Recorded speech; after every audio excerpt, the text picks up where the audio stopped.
नमस्कार मेरे बहुत बहुत प्यारे मित्रों। हम लोग बात कर लिए थे अनुच्छेद 124 के सेकंड में, और आज हम लोग बात करेंगे अनुच्छेद 124 के थर्ड में। क्या इसमें प्रावधान है? हम लोग अनुच्छेद 124 के सेकंड में समझे थे कि मुख्य न्यायाधीश का कैसे कैसे क्या होगी, नियुक्ति होगी, कैसे उसे चुना जाएगा और किसके द्वारा चुना जाएगा।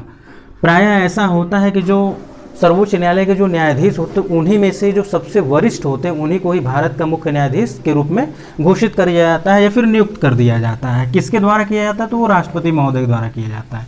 लेकिन आज हम लोग समझेंगे कि एक मुख्य न्यायाधीश या फिर न्यायाधीश बनने के लिए यहाँ पे केवल मुख्य न्यायाधीश की ही बात नहीं होगी, यहाँ पे न्यायाधीश की भी बात होगी। लेकिन कौन से? सर्वोच्च न्यायालय के यानी सुप्रीम कोर्ट के।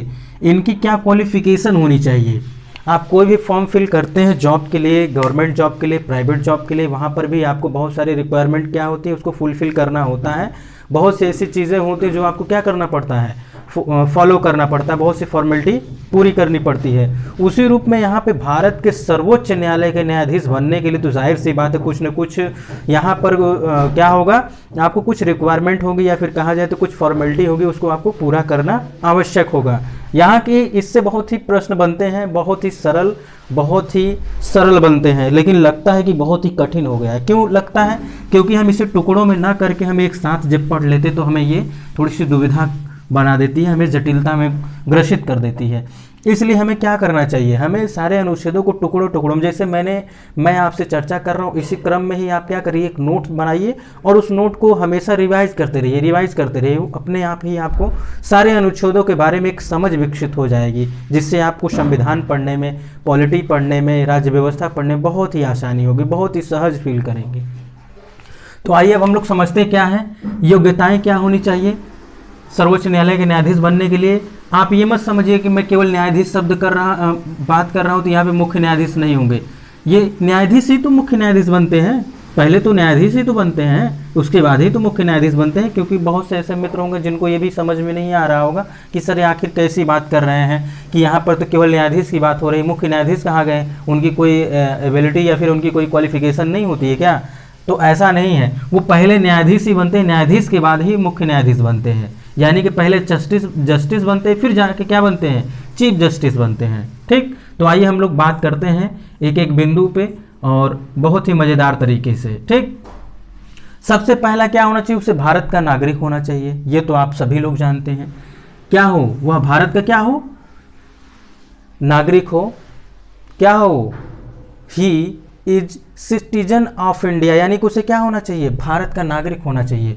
और उसकी आयु कितनी होनी चाहिए, 65 वर्ष से कम होनी चाहिए। अब मान लीजिए 65 ईयर्स उसकी है ही, तब वो बन के क्या करेगा, वो तो रिटायर्ड हो जाएगा। इससे क्या होनी चाहिए, कम होनी चाहिए। कितने?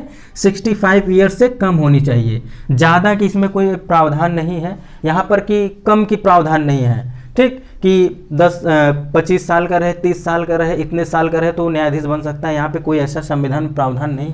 यहाँ पे बस इतना प्रावधान है कि उसे 65 वर्ष की आयु से अधिक नहीं होनी चाहिए, उसकी आयु 65 वर्ष से अधिक नहीं होनी चाहिए। और क्या है, वह कम से कम 5 वर्ष तक एक या एक से अधिक उच्च न्यायालय में न्यायाधीश के रूप में कार्य किया हो। इसका क्या तात्पर्य है कि वह किसी भी राज्य के उच्च न्यायालय में न्यायाधीश के रूप में कार्य किया हो, यानी कि किसके रूप में कार्य किया हो, जस्टिस के रूप में कार्य किया हो। ठीक, और वह कम से कम 10 वर्ष तक एक से या अधिक न्यायालय में लगातार क्या कर रहा हो, कर चुका हो, वकालत कर चुका हो। इसमें दोनों में अंतर क्या है, देखिए 5 वर्ष कम से कम क्या रहा हो, न्यायाधीश रहा हो। न्यायाधीश का मतलब वहां पे जज रहा हो, ठीक, जज के रूप में कार्य किया हो।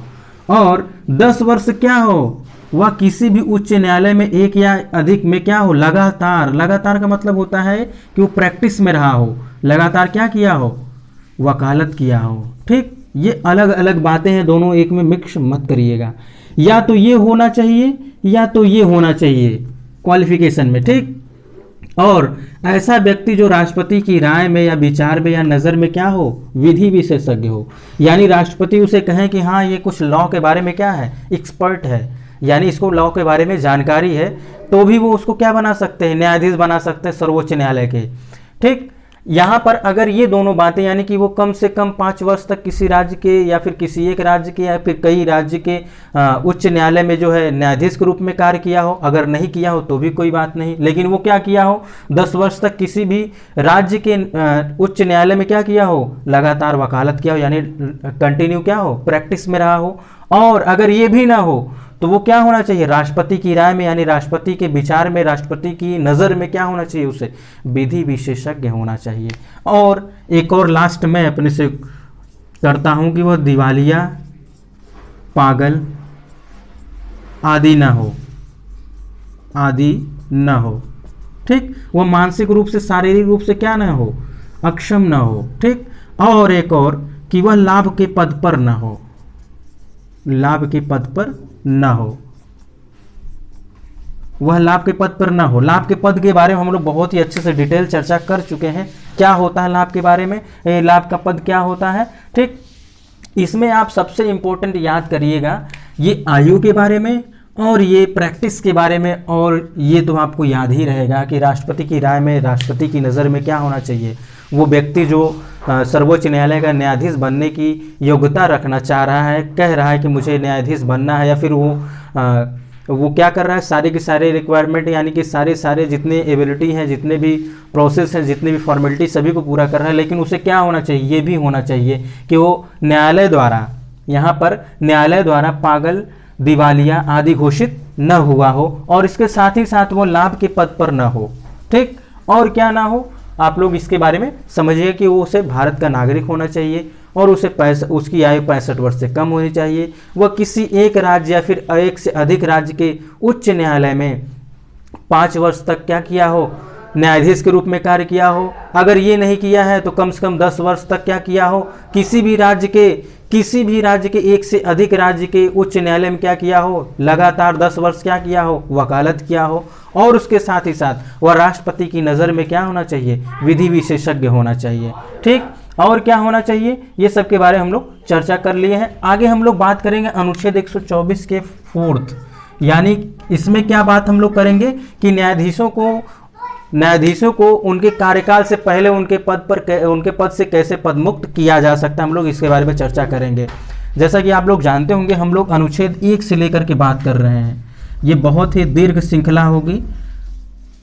अब जब तक ये कंप्लीट नहीं होगा, हम लोग आज अनुच्छेद 124 के 3rd यानी कि 124 के तीसरे पार्ट में यानी तीसरे खंड के बारे में आज हम लोग चर्चा किए हैं। इसके आगे हम लोग बात करेंगे अनुच्छेद 124 के 4थे खंड में, फिर उसके बाद ऐसे ही करके हम क्या करेंगे, एक जो सीरीज है उसको हम लोग क्या करेंगे, कंटिन्यूअस रखेंगे, और जिसके बारे में हमारा क्या हो जाएगा, एक समझ विकसित हो जाएगा आपका, और आप ये देखेंगे कि बहुत ही सरल लगने लगेगा आपको। आप अनुच्छेदों के जो कहते हैं फोबिया से, एक भय से आप मुक्त हो जाएंगे। तो मित्रों आज के लिए बस इतना ही, हम लोग मिलते हैं नेक्स्ट वीडियो में, तब तक के लिए नमस्कार।